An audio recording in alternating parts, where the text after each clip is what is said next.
কেরালা এবং তামিলনাড়ু পাশাপাশি দুটো রাজ্য, এবং এই দুটো রাজ্যের কম্পেয়ার করলে ভারতের একটা অদ্ভুত পিকচার চলে আসে। তামিলনাড়ু হচ্ছে ভারতবর্ষের সবচেয়ে বেশি ইন্ডাস্ট্রিয়ালাইজ স্টেট, সম্ভবত মহারাষ্ট্রের পরই সবচেয়ে বেশি কারখানা আছে, 200,000 মতো কারখানা আছে এখানে। ভারতের অটোমোবাইল হাব, যন্ত্রাংশ তৈরি কারখানা খুবই উন্নত। আই উড সে দ্যাট ইন্ডিয়ার লার্জেস্ট ইন্ডাস্ট্রিয়াল হাব। অন্যদিকে কেরালায় চাকরি নেই, বামপন্থী সরকার বহুদিন থাকলে যা হয় আর কি, কিন্তু খুব উচ্চশিক্ষিত লোকজন আছে। এডুকেশনের উপর তারা প্রচুর খরচ করেছে, এনভায়রনমেন্টের ওপর তারা খরচ করেছে, এডুকেশনের উপর খরচ করেছে, শিক্ষিত আছে, কিন্তু বেকারত্ব বেশি। কিন্তু মজার ব্যাপার, এবং যার জন্য কেরালার লোকজনকে গলফ থেকে শুরু করে, বিদেশ থেকে শুরু করে, তামিলনাড়ু থেকে শুরু করে ব্যাঙ্গালোর, সব জায়গায় সাধারণত কেরালার লোকের এসব জায়গায় চাকরি করে বেড়ায়। মানে পশ্চিমবঙ্গের মতো অবস্থা, যে লোকজন অধিকাংশই বাস্তুহারা হয়েছে।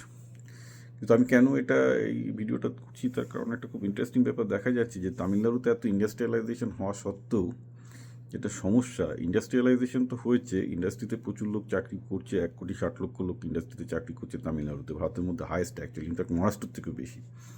কিন্তু যেহেতু ইন্ডাস্ট্রিতে স্যালারিটা মিগার, 30-40 হাজার টাকা স্যালারি দেয়। অন্যদিকে কেরালায় যারা বেরিয়ে গেছে, কেরালায় যেটা হয় আর কি, প্রচণ্ড গরিব, গরিব না মানে বেকার, উচ্চশিক্ষিত বেকার, তারপর চাকরি পায় না, তারপর একসময় গালফে এবং অন্য জায়গায় বেরিয়ে যায়, গিয়ে তারা কিন্তু লাইফে বেটার করছে, কারণ তারা অন্যান্য জায়গা থেকে টাকা নিচ্ছে, পাঠাচ্ছে, সেটা কেরালায় পাঠাচ্ছে। তো কেরালার খুব ইন্টারেস্টিং জিনিস যে কিছু নেই, ইন্ডাস্ট্রিয়ালাইজেশন হয়নি, কিন্তু রেমিটেন্স প্রচুর হাই, মানে বিদেশ থেকে টাকাটা যেটা লোকে পাঠাচ্ছে বেশি, সে হাই, যার জন্য পার ক্যাপিটা ইনকাম বেশি।